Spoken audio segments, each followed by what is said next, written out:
নমস্কার, আপনারা দেখছেন আমার ছোট্ট YouTube channel voice of Anirban. সঙ্গে আমি আপনাদের আপনজন অনির্বাণ চৌধুরী। আমি সকালে আজকে একটা ভিডিও করেছি, অসংখ্য মানুষ দেখেছেন। এখন আবার একটা ভিডিও নিয়ে আপনাদের কাছে চলে এলাম। এই ভিডিওটা আপনারা থাম্বনেইলে দেখেছেন, হ্যাঁ ঠিকই দেখেছেন, শতরূপ ভার্সেস অনুব্রত মণ্ডল। তবে হ্যাঁ, এ কথা ঠিক যে ভিডিওটা কিন্তু বর্তমান সময়ের নয়। পরিষ্কার বলে রাখা ভালো যে ভিডিওটি আমার কাছে ছিল, এটা হচ্ছে 2019 সালের লোকসভা নির্বাচনের সময় একটি বেসরকারি টিভি চ্যানেলের বিতর্ক অনুষ্ঠানে শতরূপ ঘোষ এবং অনুব্রত মণ্ডল সহ আরও অনেকে উপস্থিত ছিল। মূল বিতর্কটা শতরূপ ঘোষের সঙ্গে অনুব্রত মণ্ডলের হয়। এবং আপনাদেরকে বলি, আমার এই ভিডিওটা দেখানোর উদ্দেশ্য হচ্ছে একটা, সেটা হচ্ছে যে আজ থেকে ধরুন 6 বছর আগে, তখন শতরূপের বয়সও ছিল অনেক কম। দ্বিতীয়ত, অনুব্রত মণ্ডল তখন মধ্যগগনে। তৃণমূল সরকার তার যে ওই অশ্বমেধের ঘোড়া ছুটিয়ে নিয়ে চলেছেন। এই রকম একটি সময় দাঁড়িয়ে অনুব্রত মণ্ডলের মতন একজন প্রভাবশালী নেতা, তার সঙ্গে চোখে চোখ রেখে শতরূপ ঘোষ তাকে যে সবক শিখিয়েছেন, এটা বামপন্থী কর্মী সমর্থকদের আলাদা করে উন্মাদনা জাগায়। শতরূপ আমার ছোট ভাই, ওকে আমার খুব ভালো লাগে। ওর বিভিন্ন বাচনভঙ্গি, যুক্তিপূর্ণ কথাবার্তা এবং পরোক্ষকে ও যুক্তি দিয়েই আউট করে দেয়। তো এহেন একজন মানুষ যিনি যুক্তির ধার ধারেন না, সেই অনুব্রত মণ্ডল, যার কালচারটা হচ্ছে গুন্ডাগর্দি কালচার, তার সঙ্গে ভদ্র শতরূপ কিভাবে ট্যাকল করেছে সেই ভিডিওটাই আজকে আপনাদেরকে আমি দেখাবো। অল্প সময়ের ভিডিও। আপনাদের কাছে অনুরোধ, আপনাদের মতামত আপনারা কমেন্ট সেকশানে জানাবেন। এবং আমার এই অল্প কয়েক মাসের ছোট্ট ইউটিউব চ্যানেল যদি ভালো লাগে, তাহলে এই ইউটিউব চ্যানেলটাকে একটু সাবস্ক্রাইব করে পাশের বেল আইকনটাকে প্রেস করে দেবেন, যাতে প্রতিদিন আমার ভিডিওর নোটিফিকেশান আপনাদের কাছে সর্বাগ্রে পৌঁছয়। আসুন কথা না বাড়িয়ে শতরূপের সঙ্গে অনুব্রত মণ্ডলের সেই যে কথোপকথন, বিতর্ক, সেটা একটু দেখে নিন। আমি যদি অনুপমকে কালকে বলে দিই তোকে রাজ্যসভার মেম্বার করব, ও যাদবপুর থেকে চলে আসবে। আরে আপনার দল আর শতরূপ কিছু বলছে আপনাকে?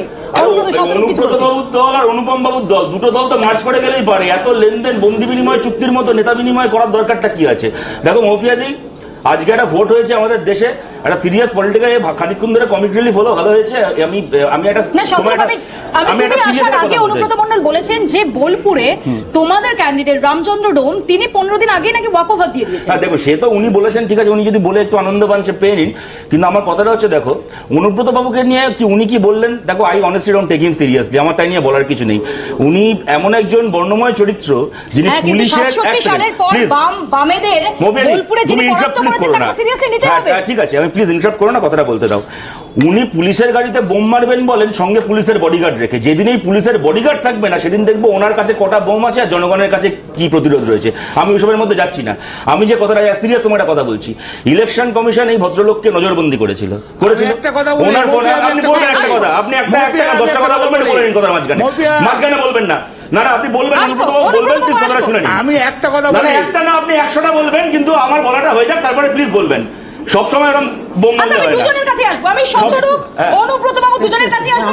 টার্নআউটের ভোট যেহেতু বেশি হয়, হচ্ছে সেটা একটা ইন্টারেস্ট বলছি। অনুব্রত মণ্ডলকে হচ্ছে নজরবন্দি করা হয়েছিল, ওনার ফোন সিজ করা হয়েছিল। ফোন সিজ করা তো কোনো একটা আলংকারিক ব্যাপার নয়। দ্য আইডিয়া ইজ যে he won't be able to communicate with people while the election is on, তাই তো?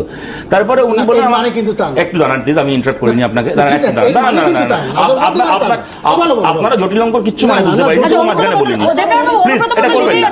আরে অনুব্রতর কথা অনুব্রত বলতে পারেন, উনি তো রয়েছেন, আপনি নিজেই আছেন ডিফেন্ড করার জন্য। আমি শতরূপের বক্তব্য নিয়ে যদি যাওয়ার হয় অনুব্রত বাবুর কাছে যেটা আমরা দেখলাম, তারপরে তোমাদের চ্যানেলেই দেখলাম সকালবেলা যে উনি কথা বলছেন বলে আমার বাড়িতে ল্যান্ডলাইন আছে, আর অনেক ফোন আছে ইত্যাদি। That is not important. What is more important, যখন জিজ্ঞেস করা হচ্ছে কার সঙ্গে কথা বলছিলেন, বললেন যে মুখ্যমন্ত্রীর সঙ্গে, দিদির সঙ্গে।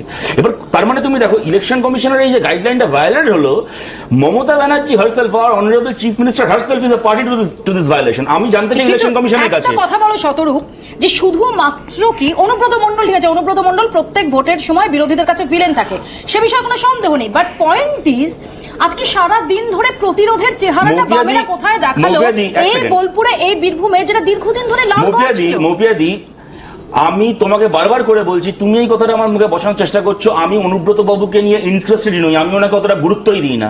আমি কথা বলছি আমাদের রাজ্যের মুখ্যমন্ত্রী এবং ইলেকশন কমিশনকে নিয়ে। আজকে উত্তরপ্রদেশের মুখ্যমন্ত্রী যোগী আদিত্যনাথকে যদি 3 দিন তার ক্যাম্পেইন বন্ধ রাখতে ডিরেক্টিভ দেওয়া হয়, সে ভায়োলেট করছিল বলে মমতা বন্দ্যোপাধ্যায় যেটা ভায়োলেট করলেন, ওনার বিরুদ্ধে ইলেকশন কমিশন কি দায়িত্ব নেবে? অনুব্রত মণ্ডলকে আমরা বলছি তো, পুলিশের প্রোটেকশন নিয়ে যাদেরকে পুলিশের গাড়িতে বোম মারতে হয় তাদেরকে আমরা কাউন্ট করি না।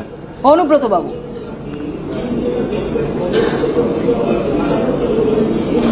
দেখো মপিয়া, তোমাকে একটা কথা বলি, ও ছোট ভাইয়ের মতন। কেন আমি রামচন্দ্র বাবু আমি শ্রদ্ধা করি, ভালোবাসি। উনি জানেন না যে রামচন্দ্র বাবু আজ থেকে 10 দিন আগে ভোট থেকে সরে গেছে। হ্যাঁ, আর ও কি বলবে তৃণমূল সম্বন্ধে? ওর জন্মের আগে থেকে আমি জানি সিপিএম এর অত্যাচার। ও যদি পারে ওকে আসুক, আমি আঙুল দিয়ে সেই ফ্যামিলিগুলোকে দেখিয়ে দেবো সিপিএম কি অত্যাচার করেছে। জিপ কেটে নেওয়া হয়েছে, আঙুল কেটে নেওয়া হয়েছে কংগ্রেস আমলে। তখন আমি কংগ্রেস করতাম, আঙুল কেটে নেওয়া হয়েছে। লোয়ার নানুরের জিবে আলপিন ভরে দেওয়া হয়েছে।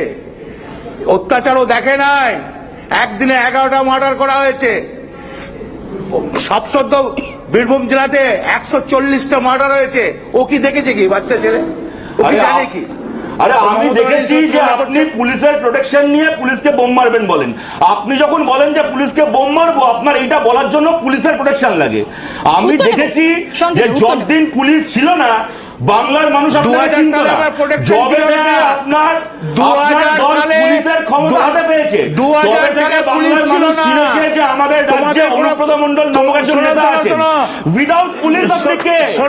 আমি এইটা 2000 সালে আমার সঙ্গে সিকিউরিটি ছিল না, আমার সঙ্গে তোমাদের আমার সামনে সাহস করে আসতে পারে নাই। সাংবাদিক মাধ্যমে জেনে নাও, 2000 সামনে পুলিশ ছিল না, 2001-এ পুলিশ ছিল না, 2003-এ পুলিশ ছিল না, 2004-এ পুলিশ ছিল না, 2005-এ পুলিশ ছিল না, 2006-এ পুলিশ ছিল না। কমরেডের ক্ষমতা হয় না, তখন তো আরে আপনি যা বলছেন আর আমি যা বলছি তো আলাদা কিছু না। আপনাকে তো আমরা চিনলাম এরকম একজন হিসেবে, যবে থেকে আপনারা পুলিশের নিয়ম পেয়েছেন। উত্তর নেব শতরূপ।